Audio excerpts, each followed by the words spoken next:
I always feel that it's a miracle that I was a refugee baby and that I ended the way I ended, you know, did well in school, you know, became successful in a business. I was, you know, I was also successful as a tour guide and then became successful as in a business. And not just me, when I look back at my friends, my parents spoke a lot about it. There were families in which the families didn't want to talk about the past at all. My parents spoke a lot about the past.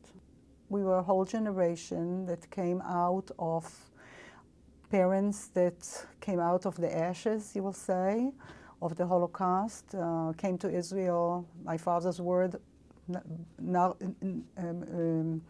burvus and naked, barefoot and naked. That's how they arrived in Israel, with nothing, just me as a baby.